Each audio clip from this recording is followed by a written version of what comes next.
السلام علیکم۔ ناول اللہ میاں کا تحفہ۔ ماں کے کھانسنے کی آواز مسلسل آ رہی تھی۔ وہ بہت بے چین ہو رہی تھی۔ اس نے جلدی جلدی نماز کا سلام پھیرا اور ماں کے کمرے کی طرف لپکی۔ 2 دن سے کھانسنے کے شدید دورے پڑ رہے تھے۔ اس نے جلدی سے سیرپ پلایا۔ حالت کچھ سنبھلی تو اس نے کہا، اماں کئی دن سے میں سینٹر نہیں گئی، مجھے فون پہ فون آ رہے ہیں۔ آج 2 گھنٹے کے لیے جانا پڑے گا، ویسے بھی آج تنخواہ ملنی ہے، پھر میں آپ کو کسی اچھے ڈاکٹر کے پاس لے کر جاؤں گی۔ ماں کی آنکھوں میں پریشانی دیکھی تو کہا، اماں پریشان کیوں ہوتی ہیں؟ میں نے خالہ سغرا سے کہا ہے کہ جب تک میں نہ آ جاؤں آپ کے پاس ہی رہیں۔ خالہ اب آ بھی جاؤ، مجھے دیر ہو رہی ہے۔ اس نے دیوار کی اوٹ سے آواز لگائی، آتی ہوں 2 منٹ صبر کر لے۔ لڑکی خالہ نے بھی وہیں سے جواب دیا۔ اس نے جلدی جلدی عبایا پہنا، ماں کے سر پہ بوسہ دیا اور دروازے کی طرف لپکی تو خالہ سغرا کو دروازے پر ہی پایا۔ خالہ، اماں کا خیال رکھنا، اگر کھانسی کا دورہ پڑے تو سیرپ دے دینا، پاس میز پر ہی رکھا ہے، جب تک میں نہ آ جاؤں اماں کے پاس ہی رہنا۔ وہ جلدی جلدی خالہ کو تاکید کرتی ہوئی باہر نکل گئی۔ خالہ دروازہ بند کر کے اماں کے پاس جا بیٹھی۔ اماں کے دل کو حوصلہ ہو گیا، دونوں ادھر ادھر کی باتیں کرنے لگیں۔ بات ہوتی ہوتی مریم کی طرف مڑ گئی۔ ویسے بہن مریم، تجھے اللہ میاں کا خاص تحفہ ملا ہے۔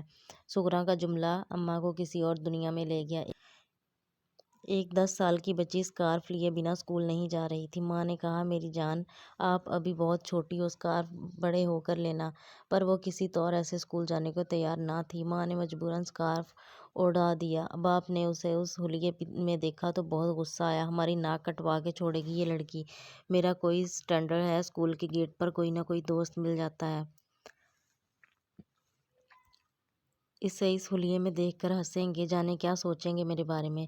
اس نے بڑبڑاتے ہوئے اسے گاڑی میں بٹھایا اور مڑ کے غصے سے بیوی کی طرف دیکھا اور بولا، مریم، تو اللہ میاں کا تحفہ ملا ہے ہمیں، جانے کس گناہ کی سزا ہے۔ پھر وہ بچی ہر وقت اسکارف لینے کی ضد کرنے لگی اور شلوار قمیض پہنتی۔ انگریزی لباس اسے کبھی بھی اچھا نہیں لگا۔ اس کے باپ کو اس کا یہ حلیہ سخت ناپسند تھا اور وہ اس سے نالاں رہتا اور اکثر طنز کرتے ہوئے کہتا، مریم تو اللہ میاں کا تحفہ ہے۔ اریبہ اور عامر دونوں جڑواں تھے۔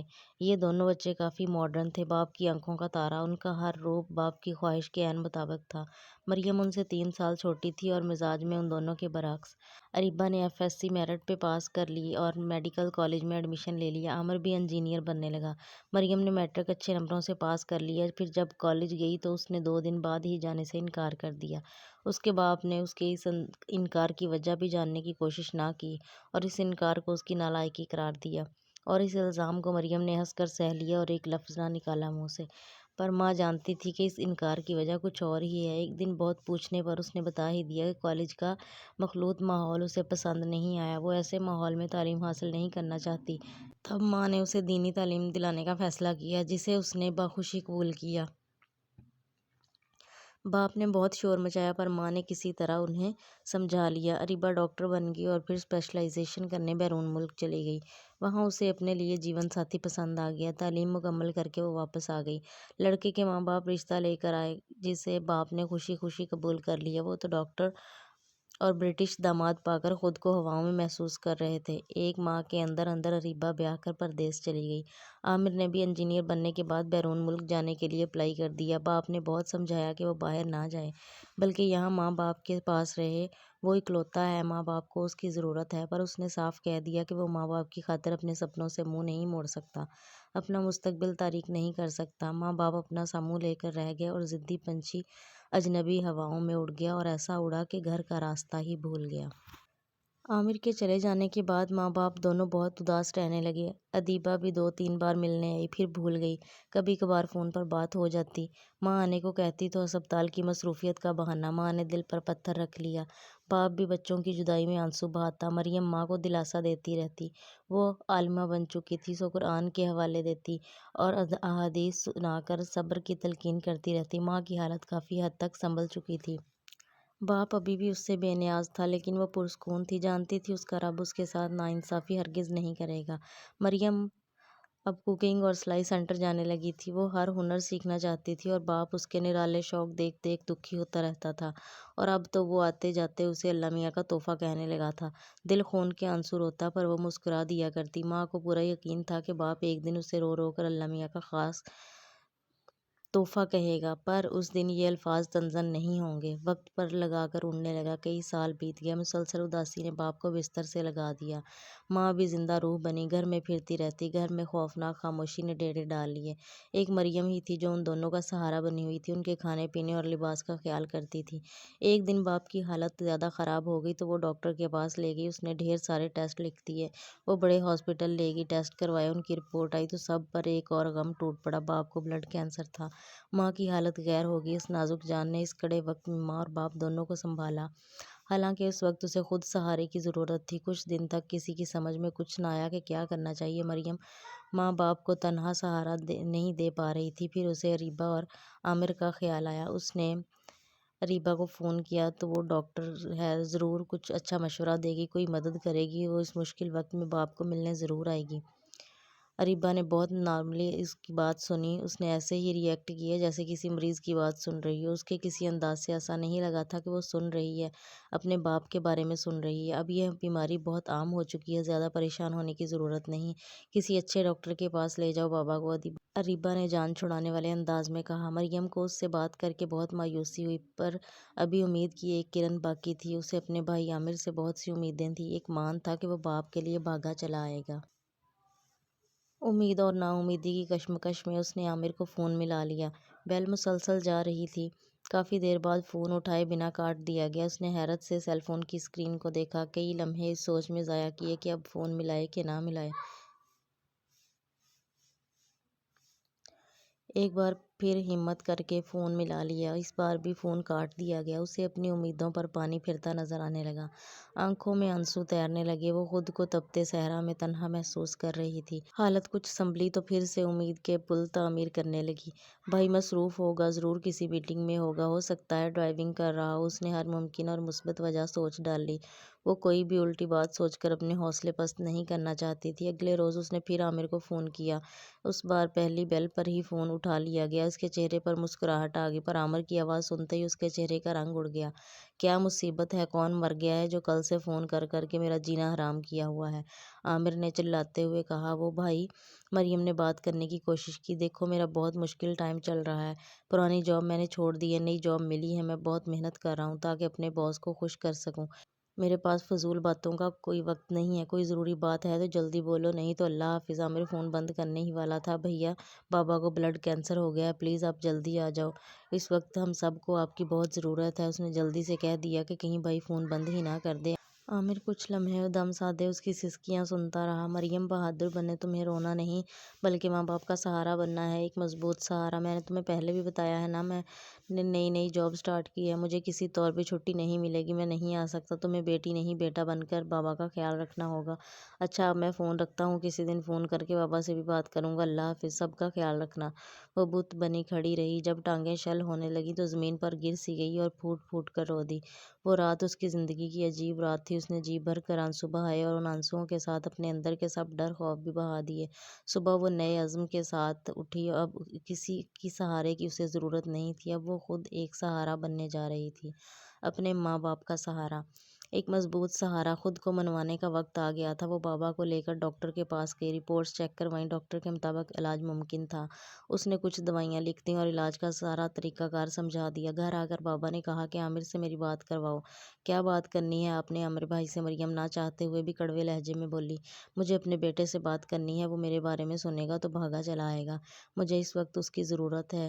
یہ علاج معالجے آسان نہیں لڑکی، یہ سب تمہارے بس کی بات نہیں۔ میٹرک پاس لڑکی کو تو ڈاکٹر کی باتوں کی بھی صحیح سے سمجھ نہیں آنے والی، جانے کیا سے کیا کرتی پھرو گی، باپ نے حقارت سے کہا۔ اس نے بہت مشکل اپنے آنسوؤں کو روکا اور فون بابا کو دے کر اپنے کمرے میں چلی گئی۔ وہ اپنے باپ کو اریبہ اور عامر کے رویے کے بارے میں بتا کر دکھی نہیں کرنا چاہتی تھی، پر بابا نے کبھی اس کے بارے میں نہیں سوچا تھا۔ اس وقت اسے بابا سے ایسے الفاظوں کی امید نہ تھی۔ وقت بہت بدل گیا تھا، پر اس کے بابا ابھی بھی نہیں بدلے تھے۔ اس کے لیے ان کے دل میں ابھی بھی کوئی جگہ نہیں بن سکی تھی۔ ان کی نفرت جوں کی توں تھی۔ ماں نے تعصب سے شوہر کی طرف دیکھا کہ اس شوہر کو کھرے اور کھوٹے کی ذرا بھر پہچان نہیں۔ باپ نے موبائل میں سے بیٹے کا نمبر نکالا اور کال ملا کر فون کان سے لگا لیا۔ کافی انتظار کے بعد عامر کی آواز سنائی دی۔ باپ نے موبائل میں سے بیٹے کا نمبر نکالا اور کال ملا کر فون کان سے لگا لیا۔ کافی انتظار کے بعد عامر کی آواز سنائی دی، مریم تمہیں کتنا سمجھایا تھا کہ مجھے تنگ مت کرو، میں پہلے ہی بہت پریشان ہوں، بابا کا علاج میرے پاس نہیں ہے، پلیز کسی اچھے ڈاکٹر سے رجوع کرو اور میری جان چھوڑ دو، سکون سے جی لینے دو مجھے، اب اگر مجھے فون کیا تو اچھا نہیں ہوگا۔ عامر نے غصے سے فون بند کر دیا۔ باپ اپنا سا منہ لے کر رہ گیا۔ اس نے ایک نظر موبائل کی کالی ہوتی ہوئی سکرین پر ڈالی اور دوسری نگاہ پاس بیٹھی بیوی پر، جس کی آنکھوں میں کئی سوال جگمگا رہے تھے جن کا جواب ان کے پاس نہیں تھا۔ دل چاہا کہ ایک بار پھر اسے فون کیا جائے، شاید کوئی غلط فہمی ہوئی ہو۔ پھر دماغ نے ملامت کی کہ غلط فہمی کی تو کوئی گنجائش ہی نہیں بچی۔ کانوں نے جو سنا وہ صاف صاف سنا ہے۔ آنکھوں میں نمکین پانی تیرنے لگا جو رخساروں پہ بہنے کو بے تاب تھا، پر وہ آنسو بہا کر خود کو کمزور ظاہر نہیں کرنا چاہتے تھے۔ کس مان سے انہوں نے عامر کو فون ملایا تھا، مریم کو کیسی کیسی سنا ڈالی تھی، وہ خود کو اپنی ہی نظروں میں گرتا ہوا محسوس کر رہے تھے۔ اسی شرمندگی کے عالم میں انہیں اریبہ کا خیال آیا۔ دل نے کہا کہ اریبہ تو یہ خبر سن کر تڑپ اٹھے گی اور اسے علاج معالجے کے لیے باہر لے جانے کی ضد کرے گی، پر دل ہی دل میں سوچنے لگے کہ جب وہ باہر لے جانے کی ضد کرے گی تو صاف منع کر دوں گا، کہہ دوں گا کہ میں اپنی زمین پر مرنا چاہتا ہوں۔ اس کے ساتھ بات چیت کرنے کو الفاظ ڈھونڈتے ڈھونڈتے انہوں نے فون ملا لیا۔ جلد ہی فون اٹھا لیا گیا۔ سلام دعا کے بعد اریبہ بولی کہ بابا مجھے آپ کی بیماری کا علم ہوا، بہت افسوس ہوا۔ اس کا انداز بہت رسمی سا تھا۔ پاکستان بہت ترقی کر چکا ہے، وہاں کسی اچھے ڈاکٹر سے علاج شروع کروا لیں، اور یہاں آنے کا مت سوچیے گا، یہاں علاج بہت مہنگا ہے، اس نے بہت روکھے لہجے میں کہا۔ ابھی وہ اور بھی کچھ کہنا چاہتی تھی پر باپ میں مزید کچھ سننے کی سکت نہ تھی، سو فون ایک طرف ڈال دیا۔ آنکھوں میں ایک سیلاب امڈ آیا۔ اسے یاد آنے لگا کہ اس نے اپنے ان دونوں بچوں کی تعلیم پر پیسہ پانی کی طرح بہایا تھا۔ ان کی خاطر اس نے دن رات محنت کی، اپنا کنال بھر کا گھر بیچ ڈالا اور ایک چھوٹا سا مکان لے لیا۔ سوچا تھا کہ بیٹا کمانے لگے گا تو بڑا گھر بنا دے گا، پر وہ باپ کی ساری قربانیوں کو بھلائے بیٹھا ہے، بات کرنے کا بھی روادار نہیں۔ بیٹی اتنی بڑی ڈاکٹر بن گئی اور آج باپ سے کہہ رہی ہے کہ یہاں مت آنا، علاج بہت مہنگا ہے۔ اس نے اپنی اولاد کو اعلیٰ تعلیم تو دے دی پر اچھی تربیت نہ دے سکا، اور اس غلطی کا خمیازہ اسے اب تا عمر بھگتنا تھا۔ شام کو مریم کمرے سے نکلی تو اس کی آنکھیں سوجی ہوئی تھیں، صاف معلوم پڑتا تھا کہ روتی رہی ہے۔ دونوں باپ بیٹی کی نگاہیں ملی تو باپ سر جھکا گیا کہ اب نظریں ملانے کے قابل ہی نہ رہا تھا۔ وہ چپ چاپ کچن کی طرف چلی گئی۔ رات کے کھانے کا انتظام کرنا تھا۔ رات کھانے کی میز پر کھانا لگا کر اس نے ماں باپ کو آواز دی اور اپنے کمرے میں چلی گئی۔ ابھی کچھ لمحے ہی بیتے تھے کہ دروازے پر دستک ہوئی۔ وہ جو بستر پر گری پھر سے آنسو بہانے میں مصروف تھی، جلدی سے اٹھ بیٹھی اور آنکھیں رگڑ ڈالیں۔ اجازت ملنے پر اندر آنے والے کو دیکھ کر اسے سکتہ سا ہو گیا۔ بہت یاد کرنے پر بھی اسے نہیں یاد آیا کہ کبھی بابا اس کے کمرے میں آئے ہوں۔ وہ جن کا حلق اسے دیکھتے ہی کڑوا ہو جایا کرتا تھا، آج خود چل کر اس کے کمرے میں آئے تھے۔ وہ دوپٹہ ٹھیک کرتی اٹھ کھڑی ہوئی، باپ کو بستر پر بٹھایا اور خود پاس ہاتھ باندھے احتراماً کھڑی رہی۔ بابا اسے اپنے پاس بٹھانا چاہتے تھے پر سمجھ ہی میں نہیں آ رہا تھا کہ کیا کہیں، اپنے کیے کی معافی کیسے مانگتی تو کسی طور بھی معافی کے قابل نہیں تھیں، پر ایک مان تھا، ایک یقین تھا کہ ان کی باقی اولاد کی طرح ان کی یہ بیٹی ان کا سر کبھی جھکنے نہیں دے گی۔ یہ بیٹی ان کی آنکھوں کے آنسو صاف کرنے کو پیدا ہوئی ہے، یہ بلا آنسوؤں کا سبب کیسے بن سکتی ہے؟ وہ مریم کے سامنے ہاتھ جوڑ کر معافی مانگنا چاہتے تھے، اپنے سب گناہوں کا اعتراف کرنا چاہتے تھے، پر زبان ساتھ نہیں دے رہی تھی۔ پر باپ کے چہرے پر سجی شرمندگی اور آنکھوں میں جلملاتے آنسوؤں نے مریم سے سب کچھ کہہ ڈالا۔ وہ بابا کو مزید شرمندہ نہیں دیکھ سکتی تھی۔ اس نے زمین پر بیٹھ کر سر بابا کی ٹانگوں پر رکھ دیا۔ بابا کا کپ کپاتا ہاتھ اس کے سر پر پڑا تو وہ خود پر قابو نہ رکھ سکی اور بلک بلک کر رونے لگی۔ اس لمحے کی اسے کتنی چاہ تھی۔ وہ دن رات اپنے رب سے دعا کیا کرتی کہ کسی طرح اس کے بابا اس سے راضی ہو جائیں، کاش وہ کبھی محبت سے اس کے سر پر ہاتھ رکھیں، کبھی چاہت سے اسے اپنے پاس بٹھائیں، اس کے ساتھ ڈھیروں باتیں کریں۔ آج انہوں نے اس کے سر پر ہاتھ تو رکھ دیا پر کہنے کو آج بھی ان کے پاس کچھ نہ تھا۔ کتنی ہی دیر دونوں جانب برسات جاری رہی۔ ان آنسوؤں نے سارے گلے شکوے دھو ڈالے۔ تھوڑی تھوڑی دیر بعد بابا کے لبوں پر جنبش پیدا ہوتی، پر وہ کچھ کہنا چاہتے تھے پر الفاظ ساتھ نہیں دے رہے تھے۔ آخر تھک ہار کر انہوں نے مریم کے سامنے ہاتھ جوڑ دیے۔ وہ اپنے کیے پر نادم تھے۔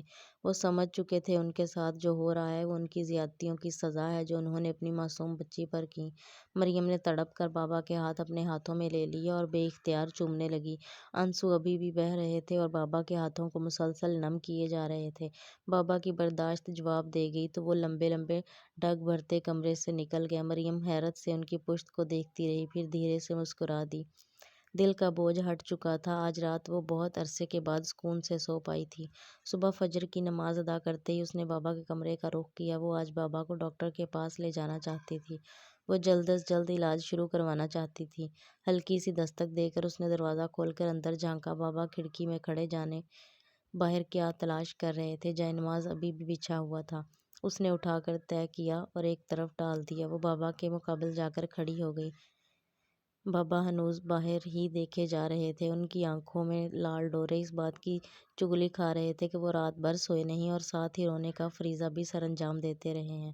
اس کا دل تڑپا۔ ہمت کر کے اس نے اس خاموشی کو توڑا۔ بابا آپ ناشتے کے بعد تیار ہو جائیے گا، آج ڈاکٹر کے پاس جانا ہے۔ کیوں؟ بابا نے کھوئے سے انداز میں پوچھا۔ اس نے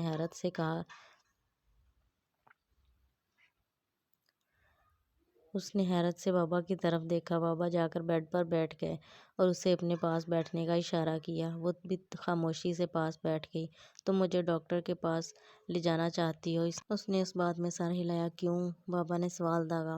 وہ پھٹی پھٹی نگاہوں سے بابا کو دیکھتی رہی۔ بابا کا یہ عجیب روپ، یہ عجیب سوال اس کی سمجھ سے باہر تھے۔ اس کی طرف سے کوئی جواب نہ پا کر بابا سیدھے ہو بیٹھے۔ میرا علاج کروانے کی ٹھان لی ہے تم نے؟ کیا یہ بھی سوچا کہ علاج کے لیے پیسہ کہاں سے آئے گا؟ آنکھوں میں مچلتے آنسو رخساروں پہ بہہ نکلے۔ اس نے آگے بڑھ کر بابا کے آنسو صاف کیے۔ اللہ کا دیا بہت کچھ ہے بابا، پیسے کی فکر کیوں کر رہے ہیں آپ؟ ہم دکانیں بیچ دیں گے، ایسا سوچنا بھی نہ۔ بابا پھنکارے۔ وہ ڈر کر ذرا پیچھے ہوئی۔ عامر اور اریبہ کی پڑھائی اور باہر بھیجنے پر بہت پیسہ خرچ کر چکا ہوں میں۔ اب صرف یہ چھوٹا سا گھر اور 2 دکانیں بچی ہیں۔ یہ تمہارا اور تمہاری ماں کا حصہ ہے۔ میں نہیں چاہتا کہ میرے بعد تم دونوں دربدر ہوتی پھرو۔ بابا پلیز۔ اس نے بابا کا ہاتھ نرمی سے دبایا۔ مجھے جائیداد کی نہیں، آپ کی ضرورت ہے۔ میں اپنا حق آپ کو معاف کرتی ہوں اور میری خواہش ہے کہ آپ کا علاج ہو۔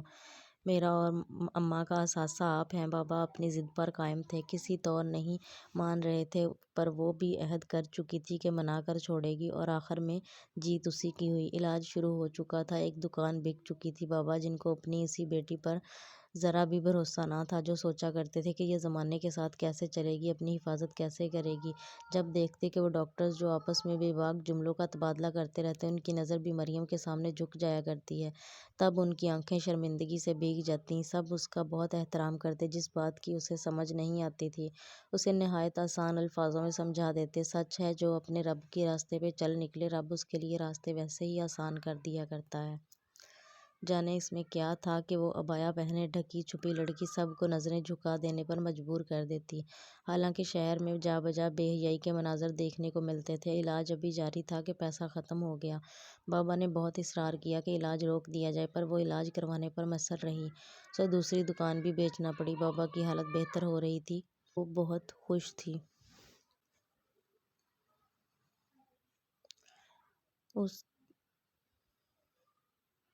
اس دن اس کی خوشی کی انتہا نہ رہی جب ڈاکٹر نے رپورٹس دیکھ کر بتایا کہ بابا 90% ریکور کر چکے تھے۔ وہ دن اس کی زندگی کا خوبصورت ترین دن تھا۔ دونوں باپ بیٹی نے اچھے سے ریسٹورنٹ میں کھانا کھایا، ہاتھوں میں ہاتھ ڈال کر سارے شہر میں گھومے پھرے۔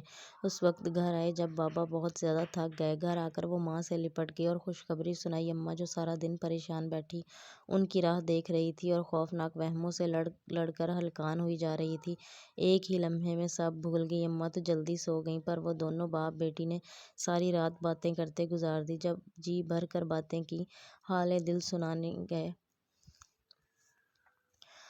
دل سنائے گئے، گلے شکوے ہوئے، معافی تلافیاں ہوئیں اور آنے والے وقت کے لیے خوبصورت خواب بنے گئے۔ پر کون جانتا تھا کہ یہ خواب تتلیوں کے رنگوں کی طرح بکھر جانے والے ہیں۔ باتیں کرتے کرتے رات جانے کس پہر اس کی آنکھ لگ گئی۔ وہ کرسی پر بیٹھے بیٹھے ہی سو گئی تھی۔ صبح آنکھ کھلنے پر وقت جو دیکھا تو فجر قضا ہو چکی تھی۔ بہت افسوس ہوا۔ بابا پر نظر پڑی تو وہ پرسکون نیند کے مزے لوٹ رہے تھے۔ لو، بابا بھی ابھی نہیں اٹھے۔ آج نماز کے لیے اس نے خود کلامی کی۔ سوچا پہلے نماز ادا کر لے، پھر بابا کو جگایا جائے۔ نماز کے بعد اس نے ناشتہ تیار کیا۔ آج اماں نے بھی اس کی مدد کی۔ پھر وہ بابا کو جگانے چل دی۔ مریم کی فلک شگاف چیخ سن کر اماں بھاگی چلیں۔ یہ پتہ چلا کہ بابا ابدی نیند سو چکے ہیں۔ دونوں ماں بیٹی نے جسے بچانے کے لیے سب کچھ لٹا دیا تھا، وہ اثاثہ لٹ چکا تھا۔ مریم بے سدھ ہو گر پڑی تھی۔